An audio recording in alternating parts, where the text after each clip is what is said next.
स्वाभाविक है कि ये भाव है, इसको नकार करना जानते हुए एक सच्चाई को नकारने जैसा हो जाएगा कि लोगों के मन में एक असंतोष है कि बहुत समय बाद सरकार आई है और कार्यकर्ताओं को वो रिस्पांस नहीं मिल रहा, ये वो महत्व नहीं मिल रहा जो उनको उम्मीद थी कि उनको मिलना चाहिए। ऐसी स्थितियां हैं कि टीएस सिंहदेव जी बेचारे बोलते रहते हैं पर उनकी कोई सुनवाई नहीं है और उनकी कोई सुनता भी नहीं है।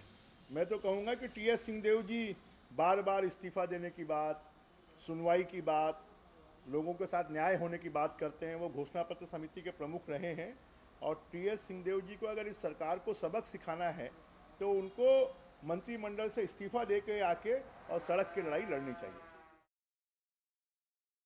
नमस्कार, स्वागत है आपका। मैं हूं अभिषेक शुक्ल। अपनी सरकार पर सवाल उठाने वाले स्वास्थ्य मंत्री टीएस सिंहदेव ने एक बार फिर ऐसा बयान दिया जिससे कांग्रेस और सीएम असहज हो सकते हैं। अंबिकापुर पहुंचे टीएस सिंहदेव ने कहा, कार्यकर्ताओं में असंतोष का भाव है। लंबे समय बाद सरकार आई लेकिन कार्यकर्ताओं को सही महत्व नहीं मिल पा रहा, उनकी सुनवाई नहीं हो रही। बैठक के जरिए उनकी दिक्कतों को हम जान रहे हैं, दूर करने की कोशिश कर रहे हैं। इस बयान के बाद बीजेपी फिर से हमलावर हो गई। बीजेपी ने यहां तक कह दिया, यदि टीएस सिंहदेव सरकार को सबक सिखाना चाहते हैं तो उन्हें मंत्री पद से इस्तीफा देकर सड़क पर आ जाना चाहिए। दरअसल सिंहदेव पहली बार इस प्रकार की टीस उनकी जाहिर नहीं हुई है। गाहे बगाहे इस प्रकार की टीस उनकी जाहिर होती रहती है। अभी लेमरू वाले मामले पर लगातार उन्होंने ग्रामीणों का साथ देते हुए कह दिया कि अगर जरूरत पड़ी तो सरकार के खिलाफ मैं भी आपके साथ बैठूंगा। तो इस प्रकार की बातें सिंहदेव लगातार जाहिर करते रहते हैं और जब इस प्रकार की बातें जाहिर करते हैं, एक बड़ा मुद्दा छत्तीसगढ़ में बन जाता है और विपक्ष को भी हमला करने का मौका मिल जाता है। इसी पर आज चर्चा करेंगे। टीएस की टीस क्यों आखिरकार रह रहकर बाबा की टीस इस तरीके से निकलती है और क्या वाकई कार्यकर्ताओं को महत्व नहीं मिल रहा, चर्चा करेंगे। खास मेहमान हमारे साथ है संजय श्रीवास्तव जी हैं बीजेपी से, बहुत स्वागत आपका। सुरेंद्र वर्मा जी हमारे साथ है कांग्रेस से, बहुत स्वागत। और स्टेट एडिटर धनविंद जायसवाल जी भी हमारे साथ हैं। सुरेंद्र वर्मा जी, पहला सवाल आपसे करूंगा। सिंहदेव जी का ये बयान आपने सुना होगा, कार्यकर्ताओं में असंतोष है।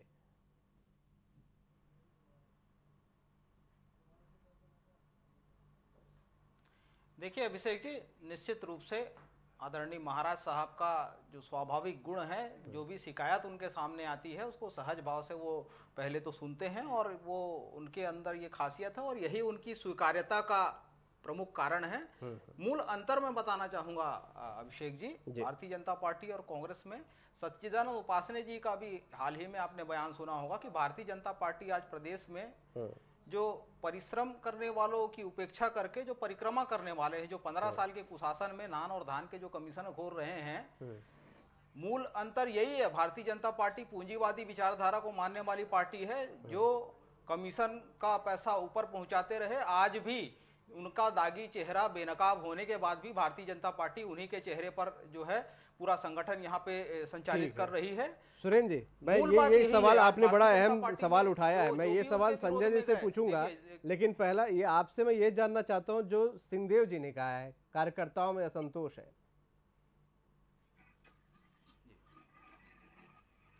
निश्चित रूप से अभिषेक जी, 15 साल तक हमारे कार्यकर्ताओं ने, नेताओं ने संघर्ष किया है भारतीय जनता पार्टी के कुशासन के खिलाफ। जो एक सिस्टम बनाया गया था, आप भी इस बात से वाकिफ है कि कैसे एक सुपर सीएम होते थे, उनके सामने न मंत्रियों की चलती थी न विधायकों की, कार्यकर्ता तो दूर की बात है। उस सिस्टम को खत्म करने के लिए 18 महीने का समय पर्याप्त नहीं है। निश्चित रूप से व्यवस्था सुधर रही है। कार्यकर्ताओं की जहां तक नाराजगी की बात है, महाराज साहब बहुत वरिष्ठ मंत्री हैं, सर्वमान्य नेता है कांग्रेस के। निश्चित रूप से जो शिकायतें हैं कांग्रेस के कार्यकर्ताओं की वो सुनी जा रही है, उसे दूर की जाएगी। लेकिन जो एक सिस्टम भारतीय जनता पार्टी के राज में सुपर सीएम के डिक्टेटरशिप में, अधिनायकवाद में जो लागू था, उसको खत्म करने में समय लगेगा। और यही अंतर है भारतीय जनता पार्टी और कांग्रेस में कि कांग्रेस कार्यकर्ताओं की बात सुनती है और उस पर अमल करती है। संजय श्रीवास्तव जी, आप लोगों ने इस पे बयान आया कि सड़कों पर उतरा जाए। सिंहदेव जी ने जो बयान दिया है कार्यकर्ताओं के असंतोष को लेकर, पहला बयान तो आपकी टिप्पणी इस पे चाहूंगा। दूसरा फिर मैं करूंगा कि जब भाजपा पर भी आरोप लग रहे हैं कि पहले वो अपने अंदर जाके फिर सलाह दे। संजय श्रीवास्तव जी। देखा अभिषेक जी, निश्चित रूप से लगातार 2 वर्षों से मुख्यमंत्री पद की लड़ाई से लेकर आज 22 महीने पूर्ण होकर 23वां महीना ये चल रहा है। और लगातार यदि एक वरिष्ठ मंत्री का, एक जिम्मेदार मंत्री का, जो मुख्यमंत्री पद के दावेदार थे, यदि लगातार सरकार के खिलाफ में यदि टिप्पणी आ रही है तो कहीं ना कहीं कोई गंभीर मामला स्पष्ट रूप से दिखाई देता है। और सरकार को इसको गंभीरता से, हमको राजनीति इसमें नहीं करना है, लेकिन सरकार को गंभीरता के साथ में लेने की आवश्यकता है कि एक वरिष्ठ मंत्री यदि किसी बात पर, अपने विभाग के बारे में या किसी अन्य विषयों पर यदि कह रहा है, तो क्या ये सरकार के मुखिया, ये सरकार ऐसी है जो अपने एक वरिष्ठ मंत्री की उपेक्षा करती है, उनकी बातों को ध्यान नहीं देती है। मुझे लगता है, मैं तो सामान्य तौर पर बात करता हूं, यदि टीएस सिंहदेव जी चिंता कर रहे होंगे तो कांग्रेस की ही चिंता कर रहे होंगे, सरकार की ही चिंता कर रहे होंगे, उन्हीं के लिए बोल रहे होंगे। अब उनको खुलकर बोलने की आवश्यकता पड़ रही है। ये हमारे लिए नहीं कह रहे कि हमारे हमको इससे कुछ फायदा होना है। तो मुझे लगता है कि बड़े संवेदनशीलता, जो इस सरकार में बहुत बड़ी कमी है, कि संवेदनशीलता के साथ में वरिष्ठ मंत्री का सुने, समझे और अपनी कार्य प्रणाली को ठीक करें।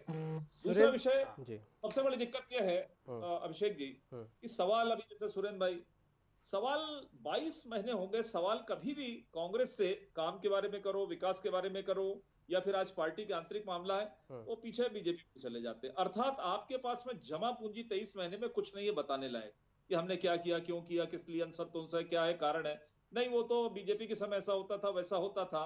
तो ये इनकी सबसे बड़ी जो कमी है कि हम सरकार में मुस्तैदी के साथ में बैठे, जवाब देना आना चाहिए कि हमने ये किया, ये नहीं किया। का कहना था कि सिस्टम आप लोगों ने खराब कर दिया, इसलिए कांग्रेस के कार्यकर्ताओं का संतोष दूर नहीं हो पा रहा। ऐसा है, सिस्टम यदि हमने खराब कर दिया अभिषेक जी, तो इनको तो घर बैठना चाहिए फिर। आज उस सिस्टम के बाद भी यदि 15 साल हमको जनता आशीर्वाद देती है, तो 2-2.5 साल में 15 महीने ठीक से नहीं चल पाए, 15 साल की क्या बात करेंगे। हम तो 15 साल चले ना, 3 चुनावों को जीते, जनता का आशीर्वाद मिला, कोऑर्डिनेशन करके कभी सड़क पर आकर एक दूसरे की खींचातानी नहीं करें। ये 15 महीने के बाद सड़क पर आगे एक दूसरे की खींचातानी हो रही है। कारण कोई भी हो, टीएस बाबा जी की तरफ से गलती हो या सरकार की तरफ से गलती हो, लेकिन है तो सब कांग्रेस के लोग। तो मुझे लगता है कि सरकार चलाते तक तो कम से कम संवेदनशीलता बरतें, जनता के लिए कम से कम। आपसी लड़ाई के पिक्चर देखने के लिए जनता ने आपको थोड़ी ना चुना है, ये हमारा सवाल है। बिल्कुल सुरेंद्र जी, ये बात यहाँ पर सीधी सी बात है कि अगर बीजेपी ने सिस्टम बिगाड़ा तो कांग्रेस के कार्यकर्ता क्यों असंतोष, उससे कांग्रेस का क्या लिंक है?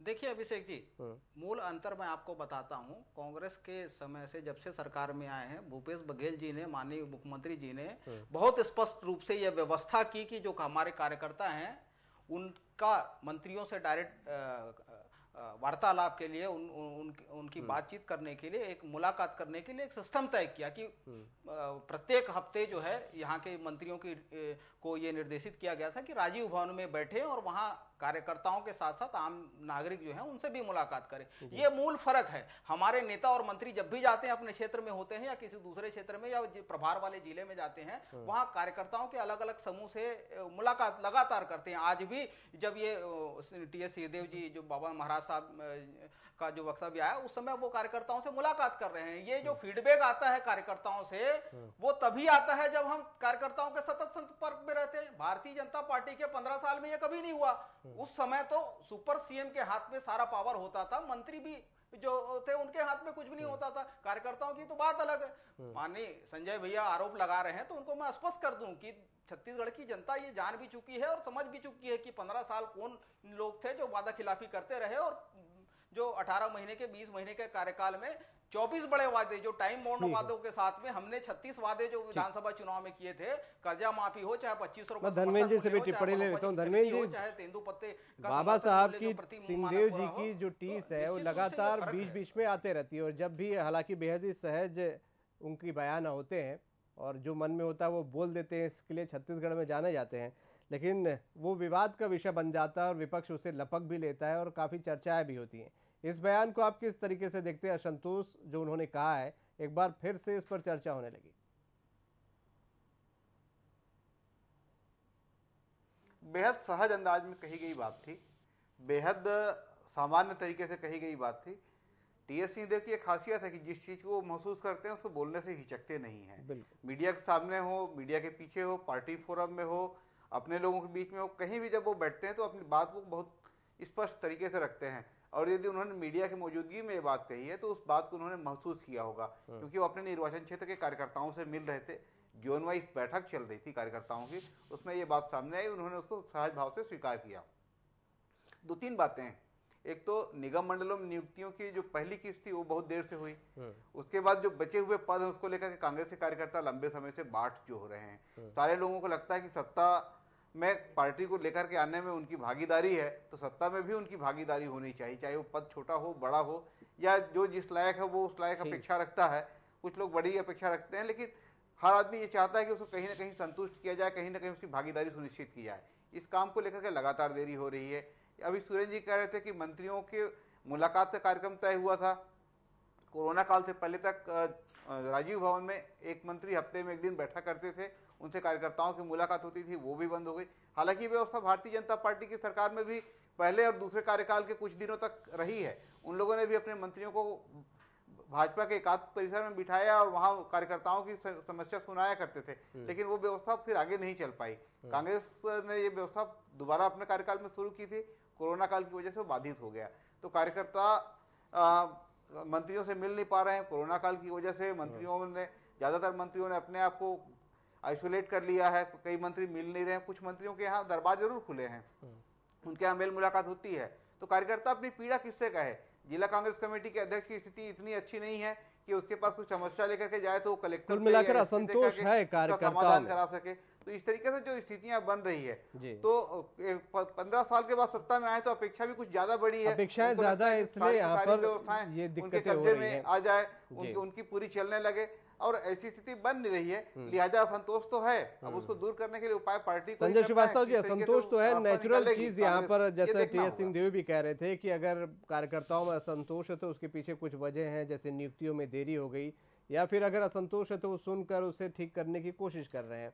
लेकिन आप लोगों ने जो आरोप लगाया कि सड़क पर उतर कर उनको लड़ना चाहिए, उस पर सीधा कांग्रेस का आरोप है कि आपके यहाँ अगर कोई बोलता है तो उसे बिल्कुल बाहर कर दिया जाता है, चुप करा दिया जाता है। नहीं, देखिए ऐसा है अभिषेक जी, असंतोष राजनीति में होता है, इस बात को मैं स्वीकार करता हूं। और लेकिन ये असंतोष दिन प्रतिदिन बढ़ता चला जा रहा है। और जिस तरीके से टीएस सिंहदेव, जो कि एक जिम्मेदार वरिष्ठ मंत्री हैं, उनके कई बार ये इस तरह के बयान आए हैं, चाहे उनको बैठक में नहीं बुलाने का विषय हो। असंतोष की परिभाषा को तो राजनीति के क्षेत्र में हम भी समझते हैं कि असंतोष कार्यकर्ताओं का है कि उनका संतोष है।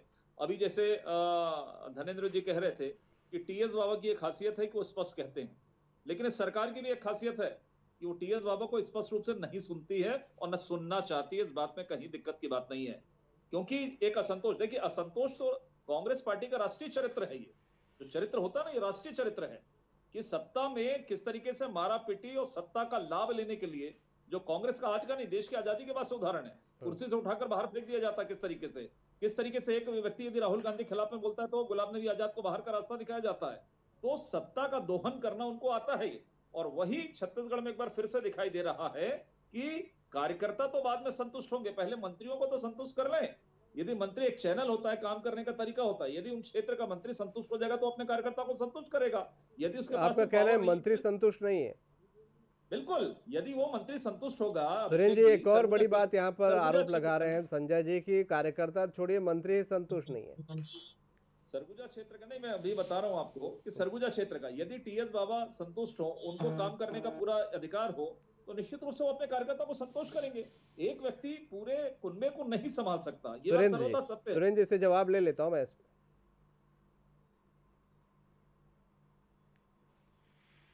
अभिषेक जी, निश्चित रूप से वरिष्ठ पत्रकार धनवेंद्र भैया ने बहुत स्पष्ट रूप से कहा कि पिछले 7 महीना तो कोरोना के कारण से जो संकट है, जो मेलजोल में, जो आपसी वार्तालाप में जो दिक्कतें आ रही है, उसके पहले जो है 2 उपचुनाव हुए, उसके बाद नगरीय निकाय और पंचायत चुनाव। तो निश्चित रूप से जो समय है, इसको 7, 8, 9 महीने का समय तो यूं ही निकल गया। जहां तक आरोप लगा रहे हैं संजय भैया असंतोष का और बड़ी बड़ी बात करके राष्ट्रीय चरित्र बता रहे हैं, तो उनको मैं एक बात याद दिलाना चाहूंगा। संजय भैया भी गवाह हैं और आज आपके लोकप्रिय चैनल के माध्यम से जिनकी बाइट में सुन रहा हूं, बृजमोहन अग्रवाल जी सर्वाधिक वरिष्ठ विधायक हैं भारतीय जनता पार्टी के। 2003 की बात याद करें संजय भैया, जब नेता प्रतिपक्ष के लिए बृजमोहन अग्रवाल जी का नाम शामिल नहीं किया गया, तो यही भारतीय जनता पार्टी के लोग, यही भारतीय जनता पार्टी के नेता लखीराम अग्रवाल जैसे वरिष्ठ नेता की गाड़ी में आगजनी किए, एकात्म परिसर भारतीय जनता पार्टी का जो मुख्य कार्यालय था वहां तोड़फोड़ किए, और तत्कालीन जो उस समय पर्यवेक्षक बन के आए थे माननीय मोदी जी, प्रधानमंत्री जी, जो 56 इंची छाती के नाम से प्रसिद्ध हैं, उनको टेबल के नीचे छुपना पड़ा। तो ये इनका राष्ट्रीय चरित्र है। ये बात करते हैं अनुशासन की, तो ये जान ले कि किस प्रकार से राम विचार नेता ननकी राम कुमार और नंद कुमार साय जैसे बड़े नेताओं को साइड कर दिया जाता है, किस प्रकार से प्रेम प्रकाश पांडे, ब्रिजमोहन अग्रवाल और अजय चंद्राकर जी को किनारे करके मूड़त और रमन सिंह जी का जो गुट है, जिनका जो दागी चेहरा है, नान और धान के घोटाले, अगस्ता और पनामा के जो इनके कुकृत्य सामने आने के बाद भी उनके दागी चेहरे को आगे करके भारतीय जनता पार्टी संगठन संचालित की जा रही है। तो यह अधिनायकवादी रवैया भारतीय जनता पार्टी की पहचान। अभिषेक जी, केंद्र में अगर बात करें तो सत्ता और संगठन में केवल और केवल मोदी और शाह, दो लोगों का अधिनायकवाद चालू है। यहां तो इनके सांसदों से राय भी नहीं ली जाती। 9 सांसद है भारतीय जनता पार्टी के लोकसभा में, 4 महत्वाकांक्षी योजनाओं में आप ही की पार्टी का चरित्र बता रहे हैं। इनके 15 साल के कांग्रेस में सब ठीक है, आप लोगों के यहाँ दिक्कतें हैं। बिल्कुल, ये एक बात सही। सुरेंद्र जी चुप हो जाए तो मैं कहूँ, देखिए ऐसा है अभिषेक जी, कहना चिल्लाना अलग बात है, उसको सिद्ध करना होता है। सबसे पहले इन्होंने कहा, मैं तो स्वीकार करता हूँ ना, मैं तो हर बात को स्वीकार करके उसका जवाब देता हूँ। 2003 की बात, 2003 की बात अगर झूठी हो तो मैं माफी मांगने तैयार हूँ। आ रहा हूँ ना, 2003 पे आ रहा हूँ, 2003 पे आ रहा हूँ। 2003 पे घटना हुई, इस बात को मैं स्वीकार कर रहा हूँ आपके चैनल में आज डिबेट में। उसके बाद भी ना तो ब्रिजमोहन अग्रवाल, नहीं कोई व्यक्ति आज 20 साल हो गया है पार्टी से बाहर का रास्ता देखा है। यदि कोई गलती होती है तो समन्वय के साथ में बैठकर, कभी न तो पार्टी अध्यक्ष के लायक समझा गया संजय भैया, न तो नेता प्रतिपक्ष के लायक। ये अब सुनोगे तो नेताओं के हक का गलत, अरे भैया, भारतीय जनता पार्टी की संस्कृति है। अरे भैया, अब सुनोगे तो कहूं, ये चिल्लाना है तो अलग बात है। अब केंद्र की बात कर रहे हैं तो आज भी ब्रजमोहन जी या जो भी है नंद कुमार साहब, सब पार्टी में कहीं कोई बाहर का रास्ता। एक सेकंड सुरेंद्र, दूसरा विषय ये कि केंद्र की बात है। सीताराम केसरी को जानते हैं कि भूल गए? आपके राष्ट्रीय अध्यक्ष ने कुर्सी से उठाकर बाहर फेंके थे कार्यालय के, याद है? अच्छी याद होगा, आप जिम्मेदार आदमी है, आपको याद होगा। अडवाणी जी को भी याद कर लेते हैं जरा संजय भैया, सुनो, राजनीति है, अडवाणी जी की याद कर ले। राजनीति है, संतोष चलेगा, लेकिन किसी राष्ट्रीय अध्यक्ष को उठाकर कुर्सी से पकड़कर बाहर नहीं फेंका जाता। दूसरा विषय यह है कि अभी पुरानी बात है ना, गांधी परिवार कब से चल रहा है? देश की आजादी के बाद से। सुनो तो, अभी आपने यही मूल चरित्र है। ये दलित विरोधी हैं, ये आदिवासी विरोधी हैं, ये महिला विरोधी हैं। यही सच है, मान लीजिए संजय भैया, ये आरएसएस का मूल चरित्र है। चर्चा करनी है भैया। आरएसएस है ना, इटली से संचालित नहीं होता है। आरएसएस यही की संस्था है, लेकिन इटली से संचालित नहीं होगा। सुन लो सुरेंद्र भाई। और दूसरा ये है कि गांधी परिवार की बपौती नहीं है। यही तो गांधी गांधी बनेगा, ये सांस्कृतिक संगठन होने का ढोंग करते हैं। मूल बात ये है, भारतीय जनता पार्टी का रिमोट कंट्रोल जिनके हाथ में है,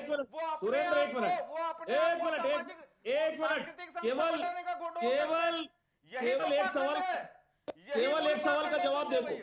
केवल एक सवाल का जवाब दे दो, क्या बोल सकते हो कि अगला अध्यक्ष गांधी परिवार के बाहर का होगा? केवल इतना बता दो मेरे को।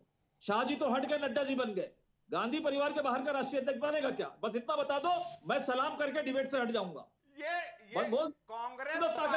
कांग्रेस पार्टी आरएसएस के समान हिडन एजेंडे को लेकर नहीं चलती।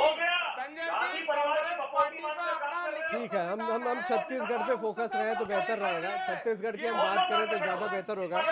के समान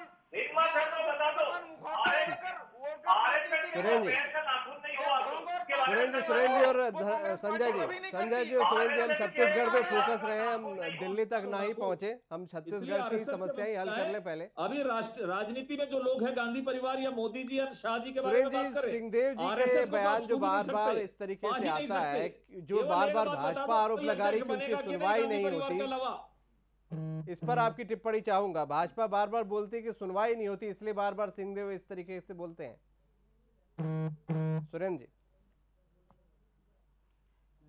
देखिए अभिषेक जी, देखिए अभिषेक जी, मैं फिर से कहना चाहूंगा कि कांग्रेस के अंदर आंतरिक लोकतंत्र बिल्कुल मजबूत है और यही कारण है कि हमारे कार्यकर्ता बिल्कुल बेहिचक जो है हमारे वरिष्ठ मंत्रियों के सामने, बाबा साहब जैसे जो सर्वमान्य नेता है उनके सामने भी कहीं कोई हिचक नहीं होती, कोई संकोच नहीं होती। और ये फीडबैक जरूरी भी है ये संगठन के लिए, पार्टी के लिए। और जो भी नाराजगी है, जैसा कि धर्मेंद्र भैया भी ने कहा कि 7 महीने से तो कोरोना के कारण से आपसी मेल मिलाप जो है उसमें अड़चने आ रही थी। उसके पहले 2 उपचुनाव हुए, नगरीय निकाय चुनाव, तो निश्चित रूप से इस प्रकार का जो विषय है उसको दूर कर लिया जाएगा।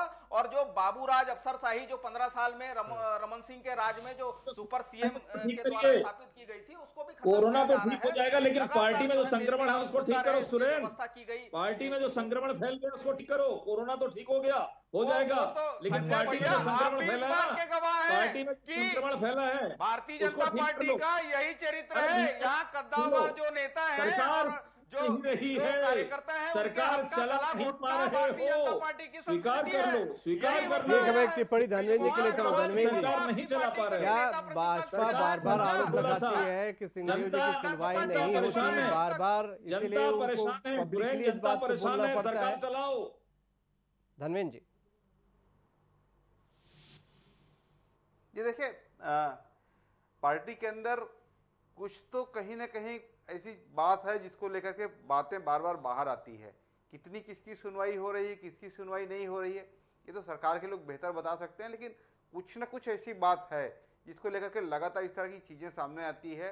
एक बात और जिसकी चर्चा आज नहीं हो रही है, लेकिन वो मुद्दा प्रमुख रूप से कांग्रेस के कार्यकर्ताओं के मन में है कि जो 2.5 साल का कार्यकाल तय है, इस तरह की एक बात कांग्रेस के कार्यकर्ताओं के मन में है। इसमें कितनी सच्चाई है ये टीएस सिंहदेव, भूपेश बघेल, राहुल गांधी के अलावा कोई नहीं जानता। इन तीनों के बीच में ऐसी कोई बातचीत हुई थी या नहीं हुई थी, या उसके पीछे क्या है। लेकिन इस तरह की जो बातें बाजार में है, खासतौर पर कांग्रेस के कार्यकर्ताओं के बीच में है, उसकी वजह से बार बार इस तरह की बातें सामने आती है और ये कहा जाता है कि असंतोष है और सरकार में ऐसी बातों को बल मिलता है। की सुनवाई नहीं होती है, कभी टीएस सिंहदेव को मीटिंग में नहीं बुलाया जाता तो उसको लेकर नाराजगी सामने आती है। तो कुछ ना कुछ बातें ऐसी है जो कांग्रेस कार्यकर्ताओं के मन में भ्रम पैदा करती है, उसकी वजह से इस तरह की बातें फैलती है।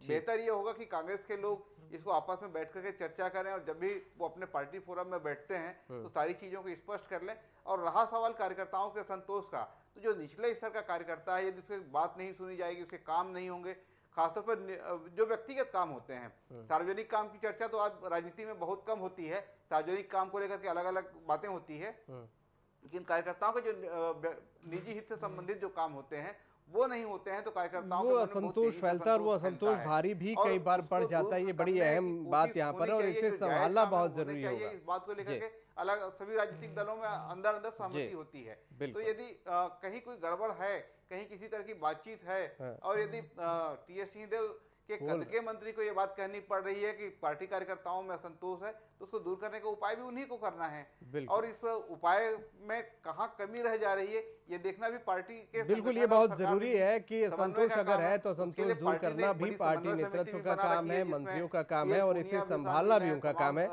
आज मेरे पास समय इतना ही है। मैं आप सभी का शुक्रिया अदा करना चाहूंगा कि बहुत शुक्रिया आप सभी का इस चर्चा में शामिल होने के लिए। तो सिंहदेव जब भी बोलते हैं कुछ न कुछ चर्चा का विषय बन जाता है। बेहद सहज भाव से कहा जाता है, सिंहदेव राजनीति हो या कोई भी बात हो बड़े सहज भाव से बोल जाते हैं, और वो उनकी ये बातें हैं जो मीडिया के सामने कई बार कही जाती हैं, और जो चर्चा होने लगती है कि क्या असंतोष है उनके अंदर, असंतोष है तो क्या उनकी सुनवाई नहीं हो रही, और अगर सुनवाई नहीं हो रही तो क्यों नहीं हो रही, बहुत सारी चर्चाएँ शुरू हो जाती हैं। बहरहाल इन चर्चाओं का कोई अंत नहीं है, कोई विराम नहीं है, लेकिन अगर सिंहदेव बोलते हैं तो ज़रूर उस पर बातें होती हैं। ये पार्टी नेतृत्व को, पार्टी को ही बहरहाल समझना होगा। भाजपा विपक्ष में है, इसलिए इसे एक अहम मुद्दे के तौर पर, चर्चा के तौर पर ज़रूर यहाँ पर चुटकी लेती है। आज का मुद्दा में इतना ही। नमस्कार।